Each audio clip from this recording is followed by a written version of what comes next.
Hello and welcome to PubShorts episode 91. I can see for miles. I literally cannot, but I think from a publishing industry point of view, we have more technology that helps everybody in all the stakeholders in the system see for miles. And so, before we get into the meat of the episode, this is Dr. KK. I'm Dr. KK, and I'm the innovation officer at Trinca and Inago. And I'll let Tony introduce himself as well as the podcast. Hello, everyone. I'm Tony O'Rourke, Vice President for Partnerships here in Inago. Welcome to PubShorts. If you're a first-time viewer of PubShorts, as I say, welcome. And if you're a regular, welcome also.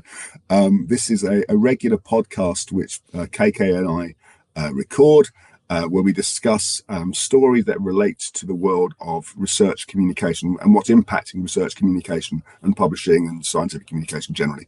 And that could be technology, that could be policy. And yeah, yeah. So anyway, and this particular episode, and what we like to do with PubShorts. So I had a mental blank there for a moment. It's too early. I had a mental blank. What we like to do, because both KK and I are slightly sort of music obsessed, slightly being perhaps the operative term, not, is that we like to name each episode after a song from the UK from the last, I don't know, 40, 50 years, I suppose, from when both of us started listening to music. And this particular episode is called I Can See From Mars, which is probably one of the oldest titles that we've used, because this one goes back to the 1960s. It comes from in case you don't know, it comes from a Who song called I Can See From Mars from 1967. Yeah. And the point is, why can we see from Mars? Well, we take that sort of wide angle view to walk through stories like guest editor audits, strange peer review, public access updates with the NIH, and integrity tools that are popping up and spotting flawed papers before they slip through. So we're just trying to look into the distance and determine, what stories are going to be most relevant to the researchers watching this podcast. As well as people from publishing the industry, including as well as publishers, yes. as well as absolutely, yeah. Of course. So this one, the first one, we'll start off with the guest editor story. It's not a story really, but we've already talked about it in the previous episode, Tony. So STM and COPE have put together special guidelines for checking integrity aspects related to guest editors or special issues. So we covered the basics of the story, but I've had the privilege, one of our colleagues has forwarded me the STM guidelines, and I've had a chance to take a look at it. And in summary, it's a 3-tiered framework that targets integrity at every stage of the guest edited collection. So before appointing a guest editor, during the peer review of said manuscripts, as well as through systemic pattern analysis. So there are 3 levels that we are talking about analysis. Level 1 validation emphasizes a rigorous vetting of guest editor's identity. So it is different from an author identity in general, which is what we've talked about, Tony, you and I have talked about.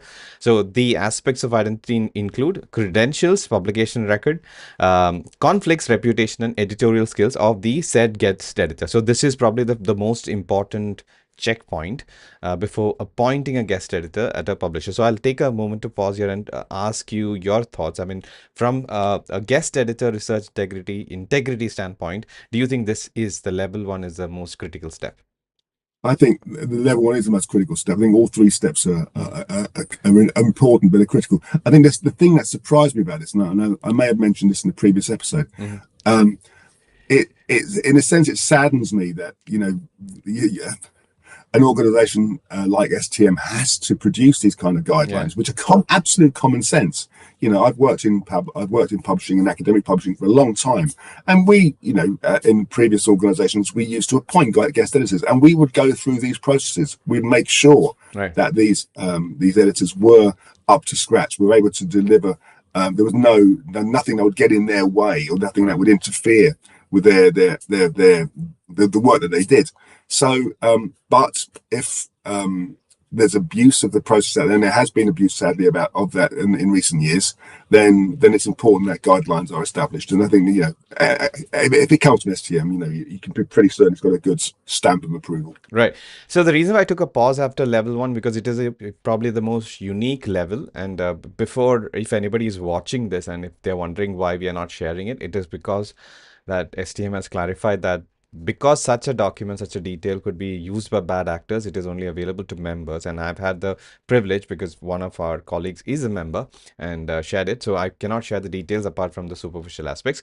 So the levels 2 and 3, level 2 would be to enforce peer review related steps, including the quality of the review selection, spot checks for flags in peer review, among several other checks, as well as level 3 includes monitoring the citation network and authorship analysis. So this involves, like, I guess, all the three key individuals: editor, peer reviewer, and author, and some error pattern detection and community flags, for example, from PubPeer. So to round it off, the eventual goal obviously is to have fewer flags in guest editor collections or special collections, and the STM Researcher Identity Task Force forthcoming technical recommendations on identity verification will further, are expected to further strengthen the level 1 checks as well. So overall, this is a great step, because I think in 2023 we've had a lot of issues, a lot of without intending the pun, a lot of issues which had a lot of flags. So Tony, any further thoughts on this before we go to the next topic? I think we've had issues in 2025 as well as 2023, but yes, I agree. Yeah. All right.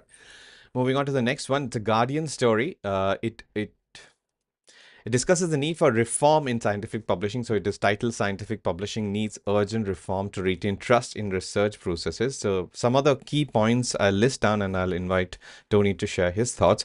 So we have a crisis because of low quality papers and journals are being published. In the sense, the I guess the gatekeepers in terms of quality are under strain because of the increase in volume of submitted research papers, as well as the proliferation, I would say, of open access journals.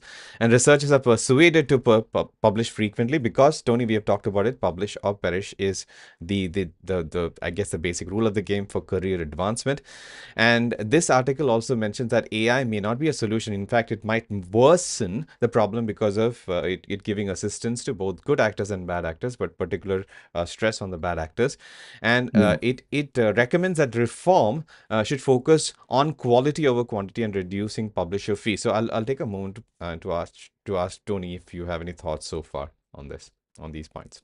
Um, I completely agree with the paper. There has been almost obsession with, getting with volume over the last, I'd say, 20 years, Yeah. which has definitely benefited journal publishers and other types of publishers because they provide the means, they provide the platforms through which this content can be disseminated. But the question is, at what cost? Yeah. Are we seeing is I don't have the statistics, so I can't say, are the number of landmark sort of Nobel Prize winning papers increasing? Is it the same volume as before, just a much lower proportion? I don't know. Right. But I just think about what the UK did maybe 10, 12 years ago when they changed the research assessment exercise to include more qualitative factors, like what impact does this research have? What's the societal impact of this research? So I think there are other Yeah. measures that should be assessed rather than just volume. Right. I mean, the problem is that at the researcher level, even though research, let's say UK might ask for these kind of things that you mentioned, eventually people are looking at people's age indexes and the amount of citations, etc. So that is a problem, and that's why the volume is a problem. Yeah, and and of course it leads to yeah. gamification and bad actors. Yeah. Distorting the landscape. Yeah, and the article further mentions the failures of open access, or like purported failures of open access initiative like Plan S, at least as expected, and some global initiative like the SciELO prioritize non-profit publishing models, and the economic model itself of academic publishing diverts funds to publisher profits. So this is a sort of contentious point, and I would like your views on it. But let me finish the other thing. So the current open access models often require authors to pay high fees. And the article or the author argues that there is enough money in the system, but it benefits private companies. I bet they're referring to the private companies that are, I guess, the publishers. And a systemic approach is needed to address publishing rewards and technological changes. So a lot of points to digest from this, but the key takeaway from the is that AI is not just a promise, but is also a threat. But Tony, what are your thoughts on the commentary or the critique of the commercial aspect of the publishing business or STM publishing business? I suppose one of the things that's happened more in the last 10 years and any time to my knowledge, this sector Mhm. is the emergence of almost like, I won't call them fake companies, but predatory journals, um, journals that are sort of creating these sort of almost illegitimate sources. That's the kind of, they're my concerns, that people are making money either charging authors to create content through Mm. paper mills or APCs that, for journals that, have got, where they've been lying about editorial boards. Um, there is a concern. Mm. Right. Um, I mean, we shouldn't question the motives and of those some of the large commercial publishers, because some of the large commercial publishers have got world class journals that people need to read and need to research in. So they're legitimate. Um, it's that's very very small proportion of bad actors where I think causes a major concern. So, what do you think of open access fees then? Because that's another sort of point that we have discussed. I think we'll discuss. Yeah, Yeah, well, it's a difficult point. I mean, I understand. Yeah. it's a difficult one, and I know depending on where you are in the world, Mm. it's either attainable or it's not. I mean, we used to have the same conversations about how much should we charge for a journal subscription? Yeah. Should we have differential pricing in one market compared to another? And a lot of publishers will do things like have waivers Hmm. for Yeah. low middle income countries. So I think there are APCs which are too high, but Hmm. then again, those APCs are based on what they consider to be the lost revenue from subscription income. Hmm. According to that, so unfortunately, I think it's impossible to say there should be one APC that covers all journals, because if that existed, then a lot of journals would disappear. Yeah. But I That's true. think it needs to be properly managed and need to be programs in place to be able to make it as equitable Yep. as possible for anyone to submit. Excellent. So, first of all, this is the first of I think 3 or 4 articles that are in series, and this is 3 articles actually. This was covered, I think, in the last issue of the Journalogy. So, shout out to James Butcher and the wonderful subscription. Unfortunately, it has become a brief. Anyway, so James had sort of linked all of these together. So, the next one is from the Guardian as well, and it is titled "The Quality of Scientific Papers Questioned as Academics Overwhelmed by the millions of papers published." So it's basically it's about a critique on the volumes aspect as well as the strain on peer review. So this is related to a scientific paper with an AI generated image of a rat, if you remember, with a giant penis, drew which eventually drew widespread attention. The paper was retracted after the issues were discovered. Now, the critics are saying that the scientific publishing industry is overwhelmed, like how we have been saying, and leading to decline in the quality of the published output. And many journals still prioritize quantity over quality.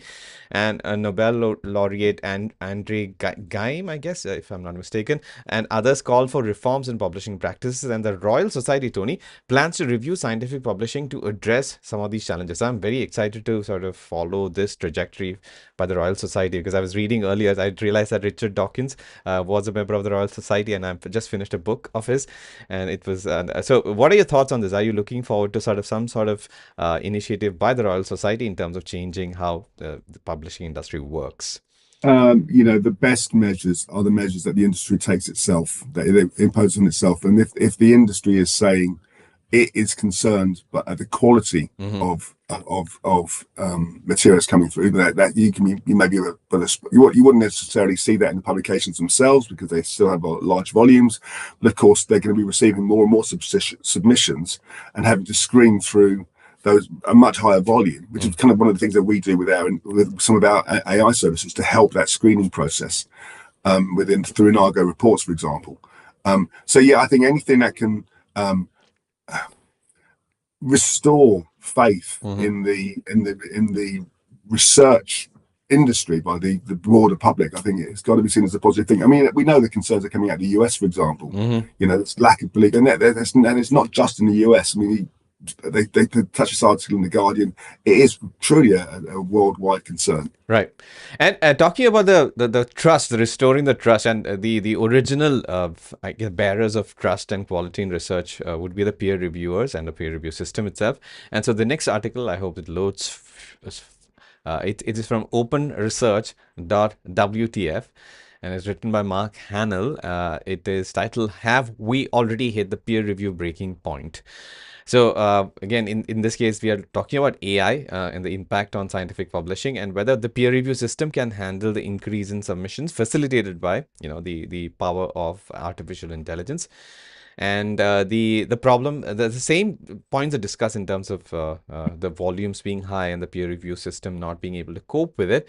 And it highlights a need, Tony, for innovation in scientific publishing, and raises a question about credit in an AI dominated publishing world.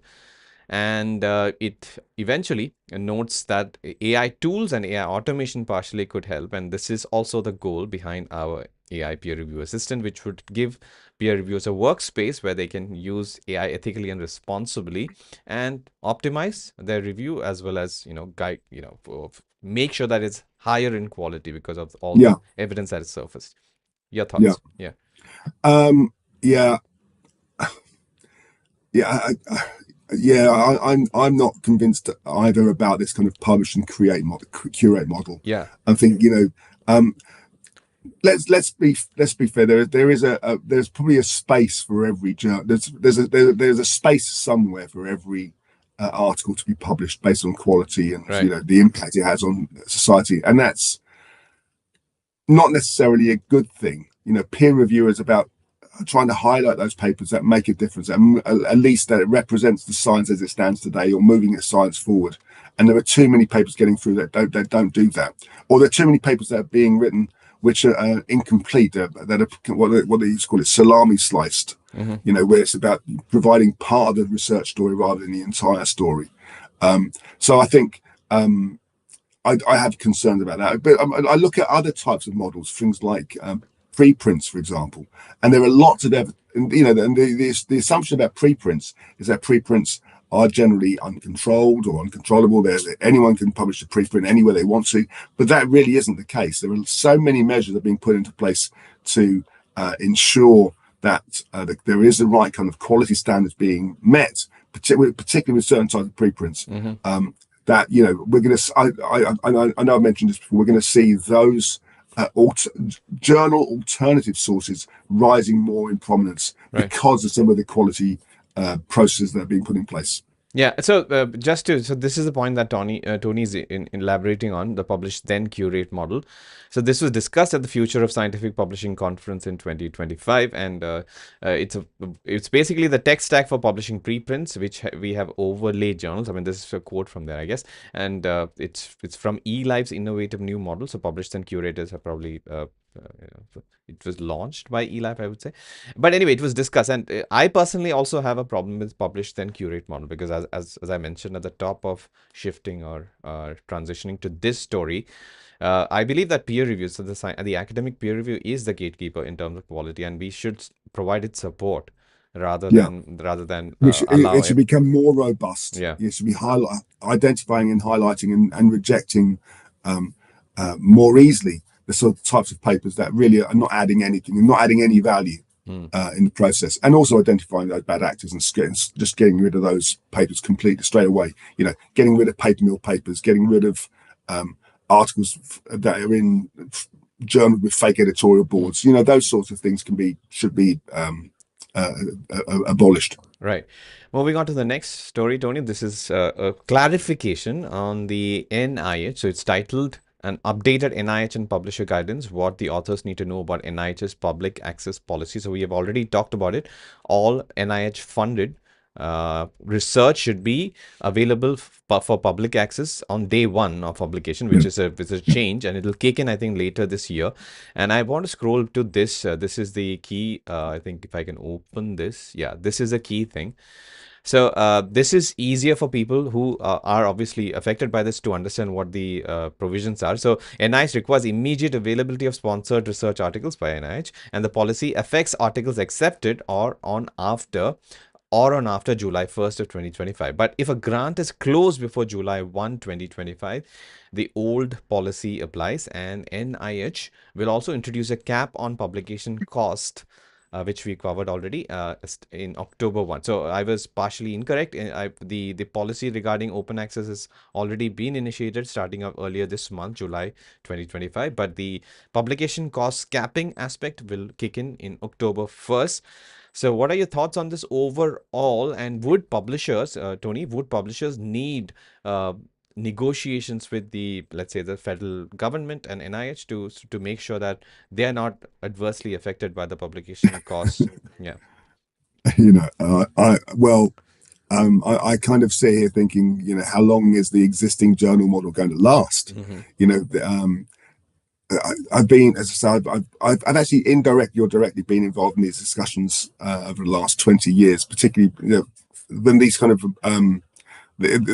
these discussions came up in the noughties and particularly late noughties, early teens, where the U.S. President's Office of Science and Technical Communication, or I can't remember what it's called, were making the same kind of request that any state-funded, any government-funded research from the US should be made available straight away. And there was a long discussion, there was long debates about this, and they reached, it was 2007, 2008, and this is what this 2008 public access policy refers to. In terms of saying, yeah, okay, look, we accept that journals, there is an investment required in order to ensure that peer review and rigor exists within the process, and that requires a certain amount of money. And if content is going to be available free straight away, why would anyone want to subscribe to a journal or license a journal or access a journal when they can get it free of charge somewhere else? Clearly, that's what's being undermined here. And I don't kind of understand what now journals are going to be doing, apart from reinventing themselves to respond. Right. Well, it's a story that we need to continue tracking, and let's see how are the implications are. So moving on to two announcements in the research integrity space, both from STM Publishing News. The first one is titled Springer Nature expands its portfolio of research integrity tools to detect non-standard phrases. So this is a new tool actually in collaboration with Problematic Paper Scanner, which we've talked about in the past. So this tool identifies, Tony, unusual phrases indicating possible use of paraphrasing tools to dodge plagiarism checks. If many non-standard phrases are found, the submission is withdrawn to prevent quote-unquote fake research, which is because, you know, the reason why one needs to use such a tool, because this is probably content that is created by bad actors using AI. And this is, as I mentioned, developed in collaboration with Problematic Paper Scanner. We have talked about Guillaume Cabernac in many episodes. The tool joins other integrity solutions like the image duplication checks and irrelevant reference checks. So excellent work as always in terms of Problematic Paper Scanner, especially. And Tony, we recently added some of these features that we have talked about in our own research integrity kitty. So have you had any positive responses from any publisher, anybody that you have spoken with? And if suppose somebody is interested in knowing what our new integrity tools are, how can they find us? So you can combine that into every publisher that we work with has a requirement for things like problematic phrase detection or tortured phrasing. You know, so these are tools which are essential as part of the submission and the peer review, the pre-peer review process to screen out content that's obviously been generated by AI. And if it's been generated by AI, how open and how honest has the author been in terms of declaring that? Right. And you know, the detecting things like tortured phrases is one of the it's one of the best ways to be able to identify the use or the poor use of AI in that content generation process. So, you know, if someone's interested in our Argo Reports product, for example, and they want to be able to apply that themselves, they can simply contact me at tony@inargo.com, and I'll be able to run through the kind of checks that we can make available to them. Excellent. Thank you, Tony. And a related news story, Signals has launched Sleuth AI. Very interesting. So I'll show you screenshots, but it's a tool for research integrity evaluation. As for my understanding goes, it is more or less a AI chatbot, which is dedicated for research integrity tools and integrity offices. It speeds up manuscript evaluation, Tony, reducing hours of manual work to minutes, and it focuses on transparency and explainability of what information, and I'll explain what that means while we go through it. So this is one screenshot that we have. This is a Sleuth AI chatbot, which has some predefined questions, just like how a chat GPT chat would look like when you were to open it.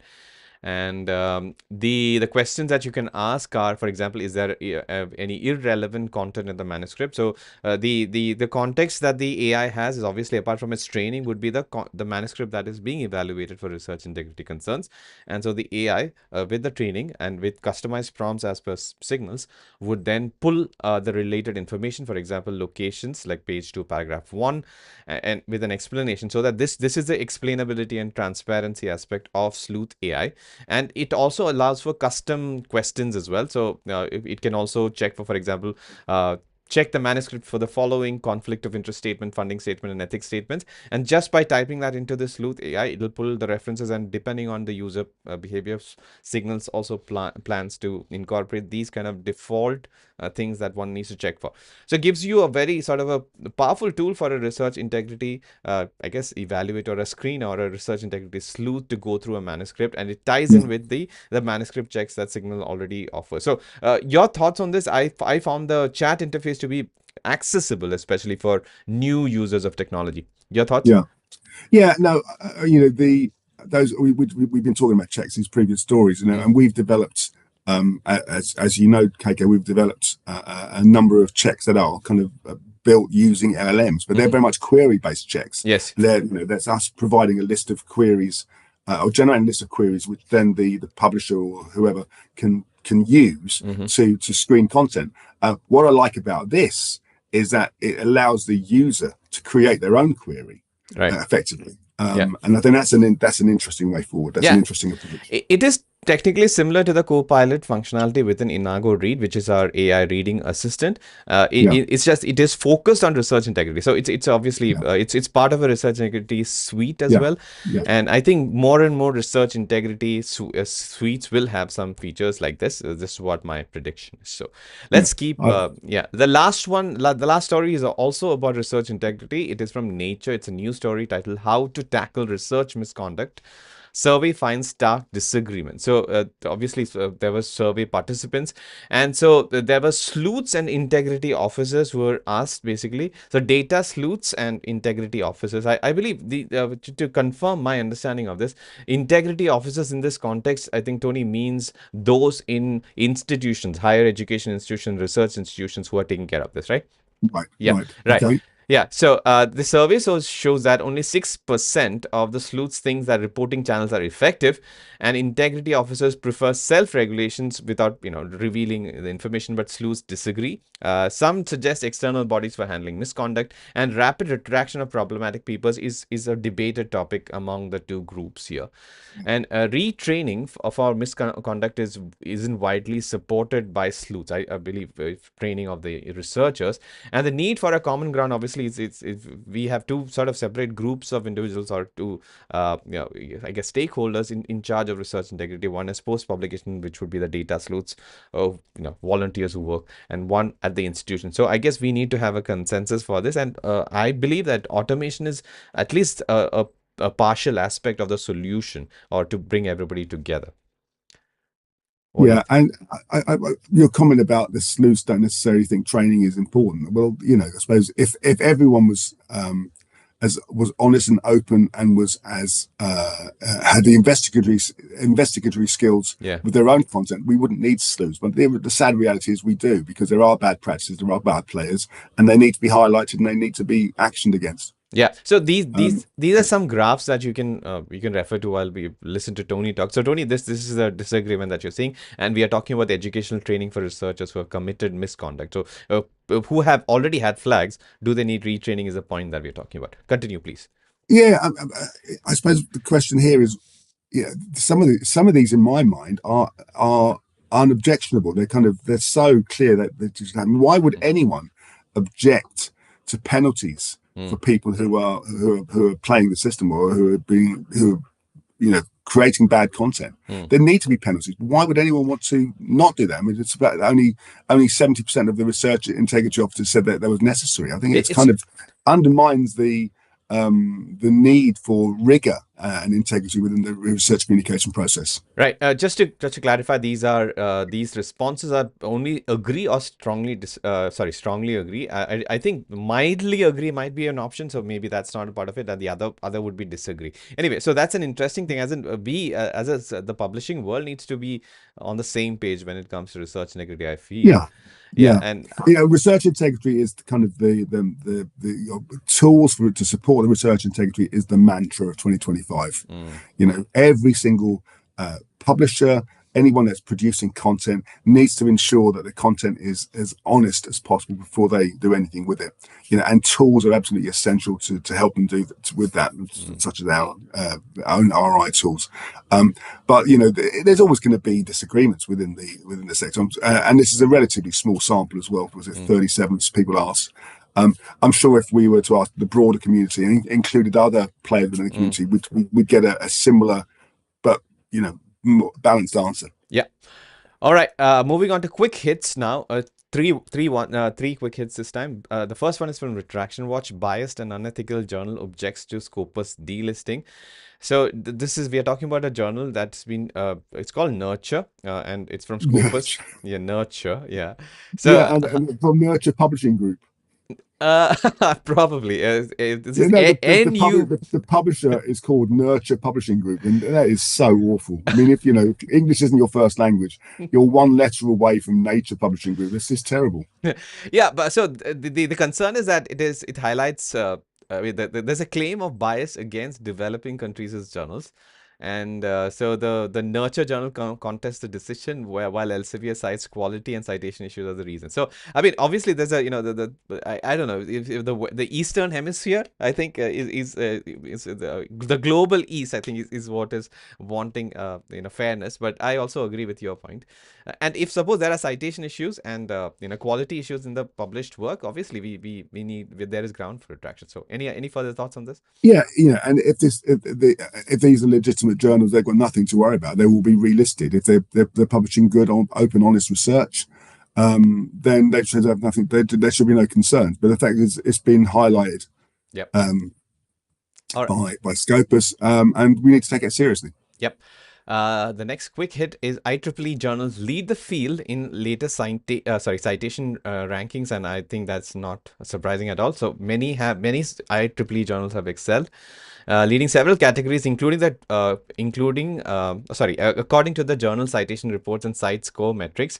So IEEE apparently leads in electrical and electronic engineering, telecommunications, and various computer science categories, and also in imaging science, automation, and control systems. I mean, it's just interesting that IEEE has such a high sort of in terms of quality control. I mean, we partnered with, we collaborated with IEEE for many things, and that's why I thought it was an interesting story to talk about. Anything to mention, Tony, in this case? I would be surprised if they weren't the number one in those fields. They're the world's largest membership organisation for electronic engineers, I believe, maybe. Certainly certainly largest, over 250,000 members, I think, and they've got some of the most important journals in that space as well. So I would be surprised if they weren't. But there are to be fair, there are other flavors are available, and other journal publishers such as IET that are publishing some fantastic journals and books. Right. And the last quick hit is it's controversial arsenic life paper retracted after 15 years, but authors fight back. So this was published 15 years ago, but it has been contested by just about everybody in the scientific community, but it has come through peer review. And the problem is that the journal has decided that it is this journal, that is Science, has decided, or the editorial board has taken a decision to retract it after 15 years. So obviously the authors would oppose it, but it is from it's a community feedback is that it obviously it's not a high quality paper. So what are your thoughts on generally the editorial board deciding maybe 15 years later, I mean many years later, after an article is published, to retract a paper based on the quality? I don't know. Should there be I don't know enough about this particular paper, so I'm not going to comment on this particular paper, but should there be rules around the kind of the retraction period? The thing is, the unfortunate thing is, if a paper is retracted, there has to be a reason for that retraction. It might be that the science is wrong, or the science is incorrect, or the assumptions have been made that can't be validated. And then when those papers are published, those papers are cited and referred to, and they themselves will influence the future literature and the future research. Yeah. If you've got something that's 15 years old, it has already impacted Yeah. on the research. If it's a well-cited paper, what do you then do to those papers that have cited that paper after with the events? I don't know, maybe the hundreds or thousands of papers that might have cited that paper as part of their research. Should they also get retracted? I don't know. Maybe there should be some kind of cut-off point. Yeah, in terms of after 5 years, 10 years, 1 year, I don't know. But the process of identifying bad papers needs to improve. The process of peer review of screening these papers before they get to publication needs to be improved. And maybe there should be some kind of cut-off point. If it gets through those what we consider to be rigorous processes, then how long should that paper then exist in the ecosystem before it's then questioned? Excellent points. This is why we need research integrity automation, and many of these citations. Absolutely why we need. Absolutely, yeah. And look, this is why we're developing sort of tools that support peer review. We have our peer reviewer system, which is it's there to help the publisher to screen bad papers and to identify papers which really aren't suitable for publication.